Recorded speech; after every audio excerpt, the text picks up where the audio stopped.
Hello and welcome to Unikron's Gaming, and we're back with another 2D Sunday-ish, and I'm going to talk about a very special spy-based arcade game from my history, which is Sly Spy. This game here is also known as Secret Agent in Japan, Sly Spy in Europe, but the home versions were called Sly Spy Secret Agent, and that's what I knew it as. So yeah, this is just a run and gun game, realistically, or action platformer. Very short, done by Data East. This was published by them in 1989, and obviously, as you can tell, they did not get the James Bond license. So yeah, what I'm also going to do as well for the first time is show a couple of ports, but not console ports. This will be Commodore Amiga and Commodore 64 ports, and they were done by, I believe, Ocean Software, and that was in 1990. So yeah, they each released Ocean's Commodore 64 version in North America, but in Europe it was just Ocean for us.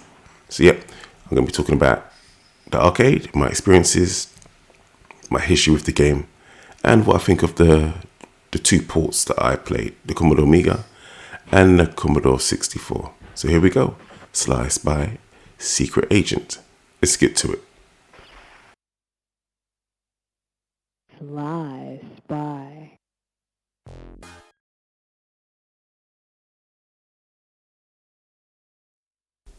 Okay, so my idea for this game was, if, I don't know, this was 10 pence a credit like it was back in the day. If I threw in, I don't know, £3-4, could I beat the game? But obviously I never had that or access to that type of cash for one arcade machine back in the day. So that's my basic idea. 10 pence a credit, if someone gave me £2 or £3, could I beat the game? So yeah, that's the basic gist of what I was going for here. So not one of these one credit games, because no, I don't have that type of skill, and I don't know the game nowhere near well enough to do that. So I just want to talk a little bit about the combat in the game. Obviously you have a few weapons in the game, depending on what stage you're on. If it's just a standard stage, you have your knockoff Wolf PPK, knockoff James Bond handgun. If you get the upgrade, you get the golden gun. When you're under the sea, you get a harpoon. You can upgrade that to the golden harpoon as well. When you're on the bike has a machine gun attachment to it, which is cool. So yeah, it's very secret agenty the way that they do it. I think you can also get a machine gun as well. When you do run out of bullets, you basically go back to hand-to-hand combat. So you've got punches, flying kicks, and other melee attacks there. So yeah, that's about it. You can take a bump, which is cool. You also have a life bar, so it's not a one-hit death game, which is nice. You can collect extra bullets in the game as well, because the enemies do drop bullets when you hit them and kill them. So that is another cool function as well. There are boss battles in this game as well. Some of them are crazy. Some are real. I don't know how they didn't get sued. Huge knockoff of the James Bond licenses. Like there's Odd Job is in there. Well, a knockoff version of Odd Job, a knockoff version of Jaws. I mean, some of James Bond's most famous arch enemies are in this game, for want of a better word. So yeah, I don't know how they got away with it. I don't think you could get away with it in this day and age, but they did. So yeah, there's boss battles in there, and the boss battles are not bad. Obviously this is an arcade game and it's still kind of cheap, but yeah, so there are boss battles in the game, which is nice as well. In the sound department, I would say the background music is okay. It's not really a James Bond-ish type themes or even Mission Impossible, but it's okay. It does the job, nothing more. It's just an average soundtrack for the stages, I'd say, in my opinion. The actual sound effects for the guns and stuff, they're okay. To be honest, it's just adequate. It doesn't stand out. it's just a very adequate game, sound and special effects wise for sounds. Like when he gets hit, the speech is nice. I definitely give it that. The speech is really cool. Oh, I want to show something here. I should be getting up to it pretty soon. Look, there's a Chernoff poster there. That's another Data East game. I believe that was also on the Mega. I think I got a Mega Drive port as well. Yeah. So Data East did a lot of advertising in their games, within games. So you're going to see adverts for other types of games in here as well. I just wanted to point it out. But yeah, the sound, like I said, is adequate. It's all I can say is okay. It doesn't offend. It doesn't stir anything in your loins. Say it's competent. It would be an average grade. So I would say a 6. Great machine gun there. A 6 to a 5 to a 6, yeah, for sound and sound effects. But I have to say, it's nice to have speech. The speech is good, so that's why it would probably get a 6 for me for sound if I was to grade it. So yeah, good sound. Well, not really average sound, but the speech puts it up to a 6. Talking about graphics, graphically, I think the game's pretty cool. I do like the sprites, but let's face it, it's very much Bad Dudes versus Dragon Ninja. The animations that they're probably ripped straight from that, just copy and paste. Oh look, more Bad Dudes in there, as you can see, advertising that. Here's one of the bosses, the Jaws ripoff. I'm just putting an arrow there to the Bad Dudes bit there. Yeah, this is basically a boss battle, and this is Jaws. They make sure you don't have any ammo. You have to fight him hand to hand, mano a mano, even though he's got metal arms, which is a teeth. But there you go. Yeah, so as I was saying, graphically, the characters, they look okay. You would, if you saw a still image of this game, you would know that, oh, that's Sly Spy. I know that game. Most probably because no one else was brazen enough to just do a hardcore rip of James Bond without the license. So that could be also why there wasn't this many games like this without the license. So yeah, good variety of stages, and they look nice. No parallax scrolling. Well, actually no, there is parallax scrolling, but it's not enough for me. And considering it was 1989, they could have done a bit more with it. So it's all right. But as your typical Data East game, oh look, do you see the Coke there? That's something that I noticed that Data East did a lot in their games for health.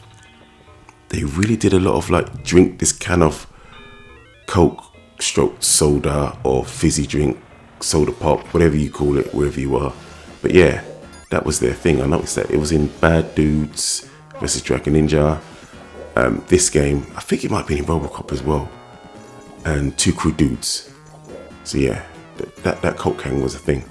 Anyway, back to the graphics. Yeah, so I generally like their sprite work. Their backgrounds can be a bit weak. They're functional, but their sprite work is generally better. Decently chunky sprites. That's one thing I will say for Data East. They do like their chunky sprites, which I do also appreciate. So yeah, when it comes to graphics, backgrounds serviceable. They do what they're supposed to do. Characters and main sprites are the stars of the show, and they are quite big, chunky, and nice. As for their animations, I think they're more than average. I like their animation, especially this underwater bit here. He had good animation there. I thought that was cool. The bikes, the cars, the enemies coming up to you, very much Bad Dudes versus Dragon Ninja, just standard animation and stuff like that. But it gets the job done. The dog animation's nice. Oh look, Karnoff there. Typical Data East. He's in quite a few games. Is it Karnoff's Revenge? He's in a fighting game as well, and he's in a boss in, was it Bad Dudes versus Dragon Ninja? So yeah. More advertising for their other games. Yeah, so as I said, animation, look, going up a ladder, decent animation there. Enemies come out through the doorways, they look. Swinging on that hook there. Those other guys with their jetpacks, decent animation for the sprites. Like I said, the sprites are the stars of the show. He doesn't have like a rested animation, unfortunately. It's not like when he's ducking down his breathing or anything, but I suppose I didn't need that because this was a purely arcade game. You didn't really have time to be looking at the little subtle differences there. But no, I am a fan of the animation for the characters in this game, and his walk speed is really good, really good. Okay, now I want to talk about my history with this game. Because this game came out in 1989, I am assuming I played this game the year of release, or minimum 1990. And for me, okay, let's just put a pause here. Who has a gaggle of tigers to be fighting? It's not a pride, they're not lions, but a gaggle of tigers. That's crazy. And look how much bullets the tigers take. That's a crazy boss battle. Anyway, sorry, my history with this game. Yeah, because at the time I would have been playing like Robocop, Golden Axe on the arcade, Shinobi, probably I was waning on Shinobi. I would have been playing Shadow Dancer, Bad Dudes, not Bad Dudes vs Dragon Ninja. Yeah, I would have been, was Two Quick Dudes out in 1990? I might be playing Two Quick Dudes when I was playing this game. I'm not too sure if I played this game on release. But what I will say, I had a soft spot for Data East. I just like their chunky sprites. So, I mean, even though a lot of their games, that's quite similar-ish, but I like that genre of their arcade style games. So this was the game I played. And to be fair, it's James Bond. I mean, who doesn't like a little bit of a spy action game? Mission Impossible, James Bond. Don't get me wrong, it's not as good as a sci-fi thing like Robocop or some sort of Arnold Schwarzenegger inspired game like a Golden Axe, when you're controlling Axe Battler and you pretend that you're Conan the Barbarian, and if you're, what's the woman, Phoenix, whatever her name is, whatever she's called, you'd pretend that you're Red Sonja or something like that. So it wasn't that great of a sci-fi, but spy movies were the next best thing. Then again, actually no, they weren't, because it was ninjas. Anyway, spy movies were still in like the top 5 of stuff he went to do. And being a secret agent, and you could give yourself your own name, your own code name. I mean, let's face it, you're always going to call yourself 007. So yeah, so this game stood out to me. It was good. As per usual, because of the times when I played it, I was terrible. And my credits didn't last long. I don't believe I ever got past, what was it? You start off you're coming down, then you pull out your parachute. Yes, I don't think I ever got past the second stage on the arcade. Yeah, yes I did. I got to the third stage, which is the motorbike stage, but I never ever got past that. I never even saw the boss on that stage. My credit wouldn't last long and I didn't have much money. This is blatantly Odd Job. Come on, if this is not Odd Job, how did Data East not get sued for this? This is Odd Job. But anyway, that's why I loved this game, because it was a James Bond game and I didn't have access to any other James Bond spy mission type games at that time, especially on the arcade. So yeah, I really did like this game. As per usual, I wasn't the best at it, but it just stood out to me as another one of those games that were great. In fact, a lot of games from that period were really good. If you think about it, from 80 Rolling Thunder, 86? Yeah, 86 to about 91, you had some excellent scrolling action shooting, action platformer, action scrolling brawler games. Basically, before World War came, Street Fighter 2 World War came in and changed up the whole arcade scene. Before that, there were some really good games, and this was part of that heritage, I would say. So yeah, I really liked it. It wasn't a game I played like at a fun fair, or if I ever did the trips to like Margate and Blackpool or anything like that. It wasn't one of those games I looked to play there, because this was in like local video stores and corner shops. This was that type of game. Unfortunately, it was also in one that they changed the game regularly, because I think, what was it first? It was Bad Dudes vs Dragon Ninja. I think they got Splatterhouse in that same machine afterwards. No, it wasn't Splatterhouse. What was it? What was it? They went on like a date race. It was Bad Dudes versus Dragon Ninja. And then I think they may have had Robocop. Then this. Then Two Crude Dudes. And then I was fuming because they changed Two Crude Dudes for Avengers. You know, the Avengers scrolling brawler with the small sprites. I don't know who made that. Was that Data East? I don't know. But yeah, it was the Avengers game. And I was just like, oh man.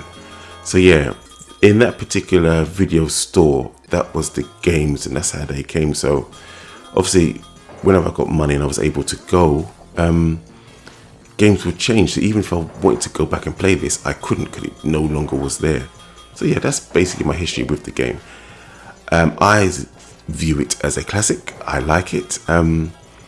Just because it may not be up there with, I won't put it up there with Shinobi. I would say this would be in the, I would put this up there with Splatterhouse,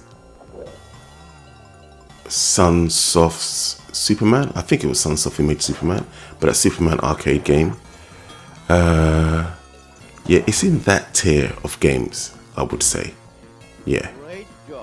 Yeah, for sure. That tier of games. So for me, I would put it up there. So it's that type of classic game for me. Not. Oh, look, Robocop. Where's his head? I don't know. That definitely is Robocop there. Once more advertising for their games. Because obviously, I believe Data East did Robocop. So, well, I'm assuming they did. Was it Data East that did Robocop? I'm going to have to look that up now. But anyway, there's Robocop. So, yeah. But a classic game. You know what? I need to show you the sequence for when you die. Go back down the ladder. Go back down the ladder. Just put it in slow motion. Go and drop in those spikes. Just knock off those two little bits of extra life. Jump. Come on. Kill yourself. There we go. Yep. And obviously it's the 80s nuclear war crisis. So you're trying to stop that nuclear weapon from going off. That's the whole premise of the game. And if you don't do it and you don't put any more credits, it goes off anyway. So yeah. But yeah, back to what I was saying before, my history. Yeah, this is a classic game, not like top echelon, but I regard this as a classic arcade game. So yeah, now I'm just going to be waffling on about what I think about the game by today's standards. Oh, and before I waffle, I did check. Data East did produce and make Robocop in 1987. I didn't want to say that, and then someone in the comments would be like, Unikronn, you know nothing. Fiend, it wasn't Data East that made Robocop, it was so yeah, but now I've checked it out now and it was them. So yes, so I can say that's why Robocop is in there. Perhaps at this point they didn't have the license anymore. I don't know. Dear God, when did they lose the license? Probably Robocop 2? But perhaps they didn't have the license when this game came out, hence why they didn't put the head of him there. Anyway, the last section of this game is just like a boss rush mode, because like all of a sudden they take your gun away. Like I've got 99 bullets. I think as soon as he hits me, I lose the whole gun. For whatever reason, you have to fight this guy without bullets. But here's a dumb thing now.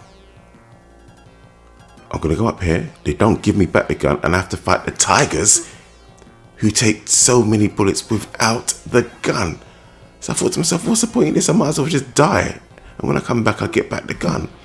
So I'd love to see how, I'm going to have to go on the YouTube video. Go on YouTube and watch someone's like 1 credit run through of this type of game. Because I'd love to see how they do this section without a gun. I mean, how are you beating up tigers with just your toes and your fingertips? Crazy. I mean, it's not like you can headbutt a tiger. Anyway, yeah, let me carry on with my waffle. Even playing this game by today's standards, I personally fully holds up. Yeah, it's still fun playthrough. Very short game. It's a great playthrough. I can see how with time and patience you could get very good at this game. I can see someone beating this game like 3 credits. I easily could. I can't see myself ever doing that because nah, it's just not me. But the hit detection is good. I like the way you can still bounce off enemies and not necessarily take a hit. I like it's that the energy bar, sorry, the life bar, rather than a one-hit death for this particular game. The bosses have a life bar as well. Yeah, it's a clean game. It's still worth playing to this day. Obviously, this did get released on the Switch in like 2022 or 1, but it didn't last long. The license for the game. Obviously they got away with it not being a James Bond game, but hey, that's the final boss. Just got to beat the shield, shoot through it, and that's it. So yeah, but no, it's still worth a play. I reckon that if you have access to this game, and we all know what I mean by access to this game, you should go and play it. Yeah, hey, look at that little wink he's giving. Look at this.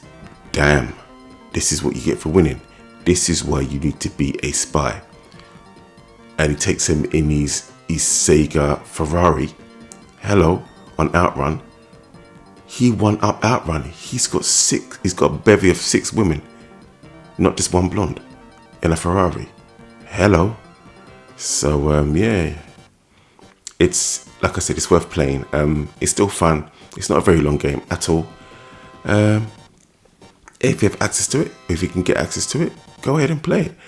It is 2-player, but not at the same time, unfortunately. So yeah, it's like, oh, once one player dies, the second player gets to play their go. But nah, still a good game. I'll be interested to hear and see what other people think of this game personally. So yeah, so now let's talk about the ports, the 2 ports which I played. We do that in the next section coming up.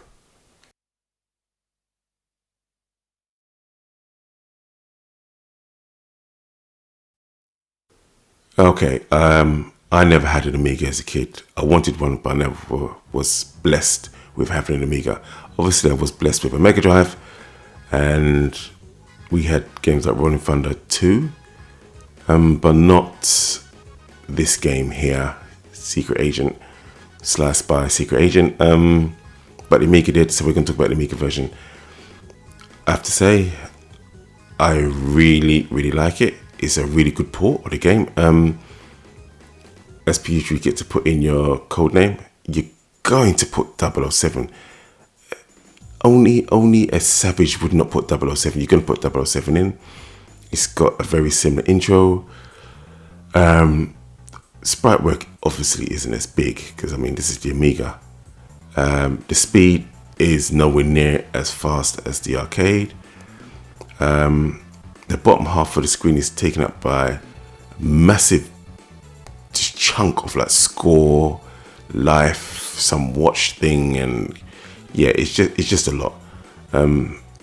But it doesn't take away from the core gameplay, which is, I find, is very good. Scrolling's okay. Obviously, I don't think that was the Amiga's strong point. If I do say anything wrong or incorrect about the Amiga, so be it. Like I said, I didn't have one.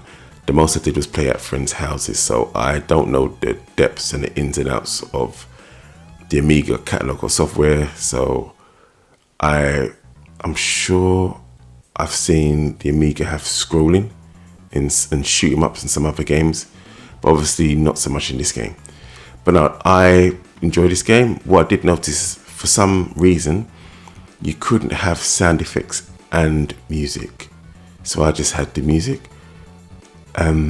The music I prefer on the Amiga to the arcade. I think the music is excellent on the Amiga, really, really good.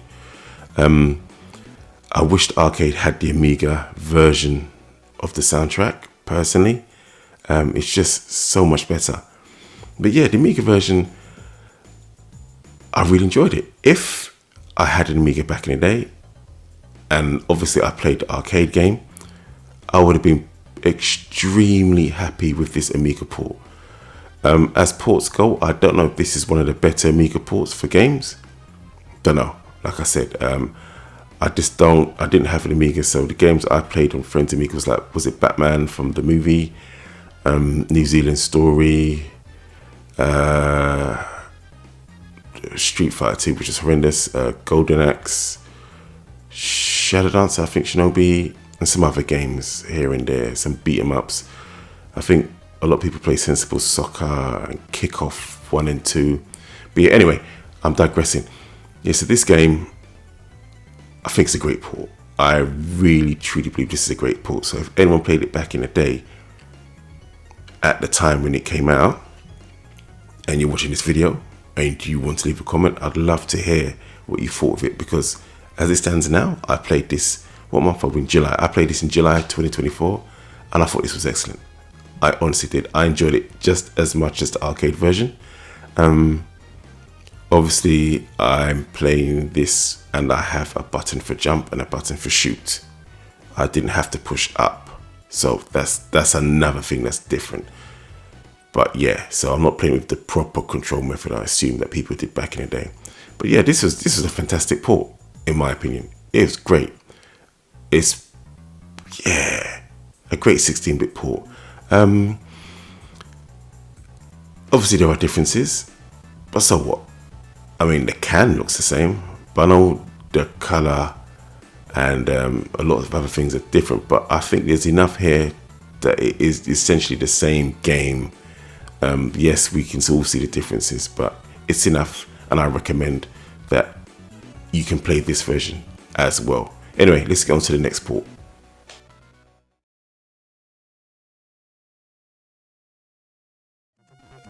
So the 16-bit versions were really cool. Well, the Amiga version, I didn't really bother with the Atari ST, but I'm assuming they're very similar. So yeah, I wanted to try 8-bit versions, and to be honest, ZX Spectrum and Commodore 64, they were good versions. Well, not they were, they are good versions. The C64 version to me is better. Amstrad, no, it's not a good version. In fact, to be brutally honest, is there any good ports on Amstrad? I mean, native games there may be, but just actually ports? Are there any good ports on that thing? It wasn't up until the Dreamcast era I realised that you could play the Amstrad CPC in colour. I thought it was always green screen. I mean, yeah, it's just, why? What is the point of that? I'm digressing. Let me just talk about this version. The Commodore 64 port is excellent. I'm just going to say it there. I mean, it shouldn't be your first port of call. Obviously the arcade, then the 16-bit ports. But back in the day, if I loved the arcade version and I had a Commodore 64 and that's all I had and I got this, I would have been extremely happy. This encapsulates the gameplay perfectly. Hit detection is great. This game even has parallax scrolling, great music. The SID chip music is good. Not the best SID chip music I've ever heard, but it's still great. It's just a great game and it plays well. I mean, to be honest, let's just be frank here, even though my name's Unikronn. All versions are good, apart from the Amstrad version. But that's more because as a child, if you were given these versions as a present of some sort, you'd think, yes, my family loves me. If you had an Amstrad, you'd think that your family hates you anyway. And the fact that they're buying you games for that machine, I don't know why. So yeah, but now this version is really good. Even if this was on like the NES and the Master System, I don't think this would have been any better than the Commodore 64 version. I think the Commodore 64 version is just a really, really good port of the game. The PC Engine version probably could have been really cool, to be brutally honest. It may have had missing stages, unfortunately, but yeah, that would have been good. But no, this version is just really good. Really good. For an 8-bit version, I don't think you could go wrong. You would be really happy with this game. I certainly was, and I played this after the Amiga version, so this was the last version I played, and to be brutally honest, I still really enjoyed it. Yeah, it's really good. So if you want to play it, if you want to test it out, I would say this is a good game to test out. Yeah, wait, well, those are some big bullets there, isn't it? Blimey, if that had hit me, I would have been dead. Look at the size of those missiles. wow. Yeah, and look at the palette scrolling, really cool. But anyway, like I said, this is a great version. All versions are good unless you're talking about the Amstrad CPC version. But then if that's your favorite 8-bit microcomputer, you have other issues to worry about rather than anything else in life, really. I'm only joking. If you like the Amstrad CPC, that's fine. My mate Charles had one. He's got issues as an adult even now, and I blame that on his choice of microcomputer. I mean, he did redeem himself with an Amiga, and obviously he went to a Mega Drive and a SNES, but realistically the damage was probably already done because he had an Amstrad CPC and he was discarded for life. He should have got a C64. I mean, look at this and the music. But no, I mean, he tells me that, oh no, I had a color screen on my Amstrad. I mean, that's like sprinkling sugar on doo-doo. It's still doo-doo. Anyway, I hope you enjoyed this video. All versions in this video are great, and this is a great game. I'll see you in the next video that I do. I don't know what it will be, but hopefully it'll be interesting for you. Take care. Apart from the Amstrad people, I'm out. Peace.